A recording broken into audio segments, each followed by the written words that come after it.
তো মুভির শুরুতে খুব ঘন জঙ্গলের মধ্যে একটা বাচ্চাকে দৌড়তে দেখা যায়। মনে হচ্ছিল সে কারোর বা কিছুর থেকে পালাচ্ছে। তারপর সিন বদলে যায়, একটা লাল বাস সেই জঙ্গল দিয়ে নিজের গন্তব্যের দিকে এগিয়ে যাচ্ছিল। একটু দূরে যাওয়ার পর রাস্তার মাঝখানে পড়ে থাকা একটা গাছ বাসের পথ আটকে দেয়, তাই বাস অন্যদিকে মোড় নেয়। কিন্তু তারা জানতো না যে সামনে কত বড় বিপদ অপেক্ষা করছে। পথে কিছু কঙ্কাল দেখা যায়, আর একটু এগোতেই হঠাৎ ঘন কুয়াশায় বাসকে ঘিরে ফেলে। চারপাশ অন্ধকার হয়ে যায়। বাসের ভিতরে বসা বাচ্চারা ভয়ে বাইরে তাকায়। ড্রাইভার হঠাৎ বাস থামাতে বাধ্য হয়। বাইরে নেমে সে সামনে একটা মৃত হরিণকে দেখে এবং সেটা রাস্তা থেকে সরিয়ে দেয়। কিন্তু পিছনে ঘুরতে সে চমকে যায়। বাসে ফিরে এসে সে দেখে একজন অচেনা লোক বাসে উঠে পড়েছে। লোকটা ড্রাইভারের দিকে বন্দুক তাক করে সবাইকে চুপচাপ নিজের সিটে বসতে বলে। বাচ্চারা ভয়ে তার কথা মেনে নেয়। সে সবাইকে তার মোবাইল ফোন ফেলে দিতে বাধ্য করে। বাস আবার চলতে থাকে। চলতে চলতে ড্রাইভার একটা সাইনবোর্ড মিস করে ফেলে, যেখানে লেখা ছিল তারা একটি পরিত্যক্ত মিলিটারি জোনের দিকে যাচ্ছে। এটা একটা এমন এরিয়া যেখানে বহু বছর আগে রিসার্চ হতো, আর এখন এখানে কেউ থাকে না। এবার বাসটি একটি টানেলে ঢোকে। প্রথমে সেখানে আলো জ্বলছিল, কিন্তু কিছু দূরে যাওয়ার পর বাস হঠাৎ বন্ধ হয়ে যায়। কিন্তু সেই সাইকোপ্যাথ কিলার ভাবে যে ড্রাইভার চালাকি করছে, তাই সে এক মেয়েকে বন্দুকের মুখে নিয়ে ড্রাইভারকে বাসটি ঠিক করতে বলে। এদিকে টানেলের লাইটও নিভে যায়। তখনই সবাই ভয় পেয়ে যায়। এরপর টানেলের মধ্যে অন্ধকারের মধ্যে ভয়ঙ্কর সব শব্দ শোনা যায়। এটা দেখে ড্রাইভার টর্চ নিয়ে সামনে যায় এবং সে একটা ভয়ঙ্কর দানবকে দেখতে পায়। ড্রাইভার সেটা দেখে চিৎকার করতে শুরু করে। এরপর দানবটি তার উপর ঝাঁপিয়ে পড়ে তাকে মেরে ফেলে এবং বাসের মধ্যে থাকা সবাই সেটা দেখে আতঙ্কিত হয়। কিলার দ্রুত বাসে উঠে আসে। সব বাচ্চারা চিৎকার করতে থাকে। কিলার বাচ্চাদের চুপ থাকতে বলে। এরপর কিলার বাসটি স্টার্ট করার চেষ্টা করে, কিন্তু বাসের চাবি তো সেই ড্রাইভারের হাতেই ছিল, যা কিছুক্ষণ আগেই সে দানবের হাতে মারা গিয়েছে। এরপর সে কিলারটি তাদের মধ্যে একটি মেয়েকে বেছে সে চাবিটি আনতে পাঠায়। মেয়েটি সেখানে গিয়ে দেখে ড্রাইভার মৃত এবং সে কাঁপতে কাঁপতে চাবি নিয়ে বাসে ফিরে আসে। তাকে দেখে সবাই তাকে ড্রাইভারের কথা জিজ্ঞাসা করে, কিন্তু সেই মেয়েটি কিছুই বলতে পারে না। অন্যদিকে কিলার রেগি নামের একটি ছেলেকে বাস স্টার্ট করতে বলে, কিন্তু বাস তো নষ্ট ছিল, তাই বাস কিভাবে চলবে। এরপর সে কিলার রেগিকে হুমকি দেয় যে বাস স্টার্ট না করলে সে সবাইকে মেরে ফেলবে। রেগি কোনো ভয় না করে কিলারের সঙ্গে প্রতিবাদ করে এবং সুযোগ পেয়ে আরেকজন ছেলে কিলারকে ধাক্কা দেয়। তখনই রেগি সে কিলারের হাত থেকে বন্দুকটি কেড়ে নেয়। এরপর কিলারের দিকে পয়েন্ট করে দেয়, কিন্তু অন্যদিকে কিলার হেসে বলে, মারতে সাহস লাগে, যা তোমার মধ্যে নেই। রেগি শুট করার আগেই তারা বাসের বাইরে অদ্ভুত সব শব্দ শুনতে পায়। এই কারণে কিলার আবার তাদের কাছ থেকে গানটি কেড়ে নেয়। এতক্ষণে বাইরের আওয়াজ আরো বাড়তে থাকে।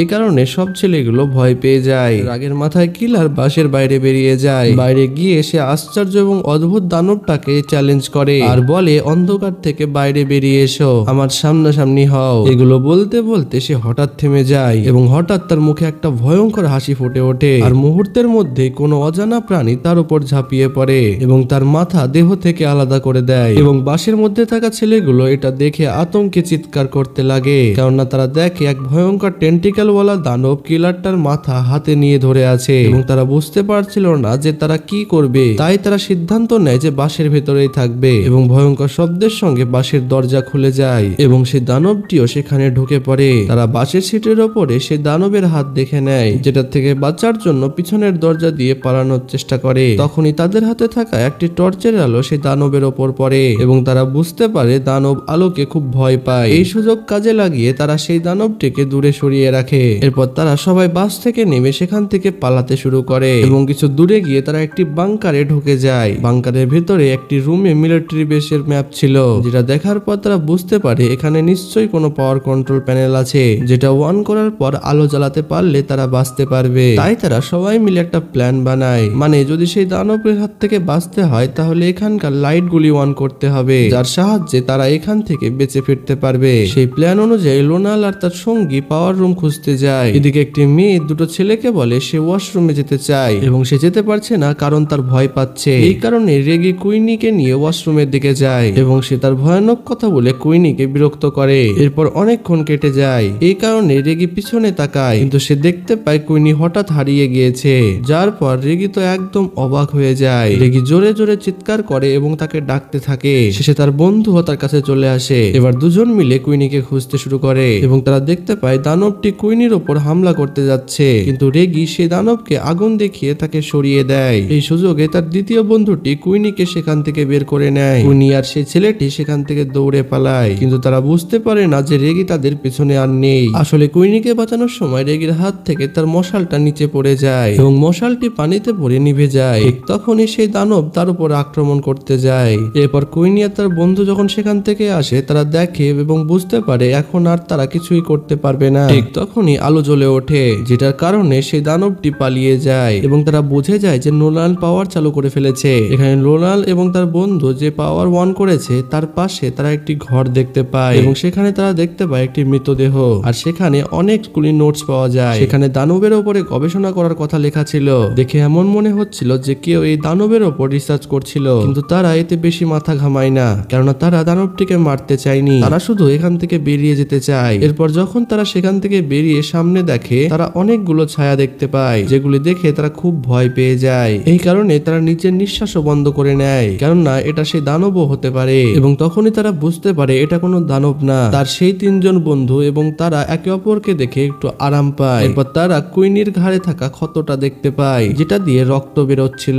সবাই তখন এটাই ভাবে যে এখন কুইনি দানবের ভাইরাসে ইনফেক্টেড হয়ে গেছে, কিন্তু তাদের মধ্যে কিছুজন বলে হয়তো আমাদের কুইনিকে সাথে নিয়ে যাওয়া ঠিক হবে না, কিন্তু তারা এমনটা করে না এবং তারা কুইনিকে সাথেই রাখে। এবং তার সঙ্গে সামনে কি হতে পারে সেটা জানার জন্য তারা সেই ঘরের দিকে যায় যেখানে অনেকগুলো নোটস রাখা ছিল। সেখানে তারা একটি নোটবুক দেখতে পায় এবং নোলান সেটা পড়তে শুরু করে। এটা একটা এমন ছেলের গল্প ছিল যে তার বোনের সঙ্গে নতুন নতুন জিনিস এক্সপ্লোর করত এবং এতে তারা খুব আনন্দও পেত। আর এভাবে তারা খুঁজতে খুঁজতে এই মিলিটারি ল্যাবে এসে পৌঁছায় এবং সেই ছেলেটি যে গল্পটি লিখেছিল সে গুহার সামনে দাঁড়িয়ে ম্যাপটি দেখছিল। অন্যদিকে তার বোন তার আগেই সে গুহার মধ্যে ঢুকে পড়ে এবং হঠাৎ সে কিছু দেখে এবং থমকে যায় এবং পিছনে দাঁড়িয়ে থাকা তার ভাই যখন সেদিকে তাকায় ততক্ষণে অনেক দেরি হয়ে গিয়েছিল। তখন সে গুহার মধ্যে থেকে আর্তনাদ শুনতে পায়। এই কারণে সে ভয় পেয়ে যায় এবং তার বোনকে না বাঁচিয়ে সেখান থেকে দৌড়তে শুরু করে যাতে সে তার নিজের জীবন বাঁচিয়ে সেখান থেকে পালাতে পারে। এবং এটা সেই সিন যেটা আমরা মুভির শুরুতে দেখেছিলাম এবং ছেলেটি তো সেখান থেকে পালিয়ে যায়, কিন্তু এই ঘটনাটি তার মনের মধ্যেই থেকে যায়। তার মনের মধ্যে এই কথাটি গেঁথে যায় যে তার কারণেই তার বোন মারা গিয়েছে এবং এখন সে দানবটার থেকে বদলা নিতে চায়। এই ঘটনার অনেক বছর কেটে যাওয়ার পর সে কিছু করতে চায় এবং সে দানবটিকে মারতে চায় এবং সেই ল্যাবে এসে সে দানবটির উপরে রিসার্চ করে এবং তার বিষয়ে অনেক তথ্য জোগাড় করে। এরপর সে প্ল্যান বানায় যে সে দানবটিকে সে কিভাবে মারবে। এমনকি সে দানবটিকে মারার জন্য একটি মেশিন তৈরি করে ফেলেছিল, কিন্তু সে দানবটিকে মারার আগে দানবটি বুঝে যায় যে এখানে আরো একজন কেউ আছে। এর ফলে সে তাকে মেরে ফেলে। সেখানে আরেকটা নোটস তারা দেখতে পায় এবং গল্প প্রেজেন্টে আসে। তারা দেখে দানব যদি কারোর ওপর একবার আক্রমণ করে বা তার রক্ত চেখে নেয় তাহলে সে তাকে মেরেই দম নেয় এবং কুইনির গলায় কামড়ের দাগ ছিল, মানে সেও বিপদে। এবার বাচ্চারা ঠিক করে তারা কুইনিকে বাঁচাবে এবং তার সেই মেশিনটিকে ঠিক করবে যে মেশিনটি সে লোকটি বানিয়েছিল এবং তারা দানবকে শেষ করে দেবে। কিন্তু কুইনি সেখানে বলে এমন কিছু করতে হবে না, আমাকে রেখে তোমরা পালিয়ে যাও। কিন্তু তারা কোনো কথা শোনে না এবং তারা কুইনির সঙ্গে থাকে। এরপর তারা একসঙ্গে মিলে সেই লোকটির বানানো মেশিনটা পেয়ে যায়, যা এখনো পুরোপুরি কাজ করছিল, যেটা দেখে ছেলেগুলো খুবই খুশি হয়। কিন্তু এখনো কাজ বাকি ছিল, মানে সে দানবকে মেশিনের সামনে আনা। এই জন্য তারা একটা ফাঁদ পাতে এবং কুইনির রক্তমাখা কাপড় একটি খালি জায়গায় রেখে দেয় যাতে এটার গন্ধে সে দানবটি সেখানে চলে আসে এবং তার থেকে একটু দূরে তারা কুইনিকেও দাঁড় করিয়ে রাখে যাতে দানবটি একদম সঠিক জায়গায় আসে এবং তারা লাইট জ্বালিয়ে সে দানবটিকে মেরে ফেলতে পারে। এদের প্ল্যান অনুযায়ী সে দানবটিও সেখানে চলে আসে এবং সে কুইনির কাপড়টি হাতে নেয় এবং সে বুঝে যায় যে এটা একটা ফাঁদ। ঠিক সেই সময় রেগি আলো জ্বালিয়ে সে মেশিনটা চালু করতে যায়, কিন্তু সেই মেশিনটির ট্রিগারটা আটকে যায়, যে কারণে দানবটি কুইনিকে দেখে তার দিকে এগোয়। কিন্তু কুইনির ওপর আক্রমণ করার আগে তারা মেশিনটি চালু করে দেয় এবং অনেক আলো সেই দানবের উপর পড়ায় সেই দানবটি আরো দুর্বল হয়ে পড়ে এবং সেখান থেকে পালিয়ে যায়। কুইনি আর তার বন্ধু সে টানেলের মধ্যে পালাতে থাকে। অন্যদিকে সেই ছেলেগুলোর মধ্যে একজন সে দানবের পেটে একটা চাকু ঢুকিয়ে দেয়, কিন্তু এতেও সে দানবের কিচ্ছু হয় না। এখন তাদের কাছে এখান থেকে বেরিয়ে যাওয়া ছাড়া আর কোনো উপায় ছিল না, তাই তারা সবাই হাতে মশাল জ্বালিয়ে বাইরের দিকে দৌড়তে শুরু করে। কিন্তু সেই মেয়ে দুটো তো অনেক আগেই বাইরে বেরিয়ে গেছে। বাইরে এসে তারা দেখে তাদের সামনে সে দানবটি দাঁড়িয়েছিল এবং তারা দেখতে পায় সে দানবটি বাইরে আসছিল না, কারণ বাইরে অনেক আলো ছিল। ঠিক তখনই দানবের পেছনে সে তিন বন্ধু চলে আসে এবং সে দানবের গায়ে আগুন লাগিয়ে দেয়। এই কারণে সে দানব সেখানেই পুড়ে মারা যায়। এরপর সবাই বেঁচে যায় এবং তারা সেই দানবকে মেরে দিয়েছিল। তারা শুধু নিজেরই নয়, ভবিষ্যতে সব বিপদও শেষ করে দেয়। মুভির শেষে তারা ড্রাইভারকে মনে করে যে তাদের একটি ধাঁধা জিজ্ঞাসা করেছিল, বলতো এমন কি জিনিস যা আমাদের সব বিপদ থেকে বের করে আনে। এবার তারা বুঝে যায় উত্তরটা হলো সাহস। সাহসী মানুষকে বড় থেকে বড় বিপদ থেকে উদ্ধার করে। এইভাবেই এই ভয়ানক গল্পের শেষ হয়। সো বন্ধুরা, এই গল্পটি তোমাদের কেমন লাগলো কমেন্টে জানাতে ভুলো না, এবং চ্যানেল নতুন হয়ে থাকলে চ্যানেলটিকে সাবস্ক্রাইব করে দিও, ভিডিওটি ভালো লাগলে একটা লাইক করে দিও। So stay tune, by.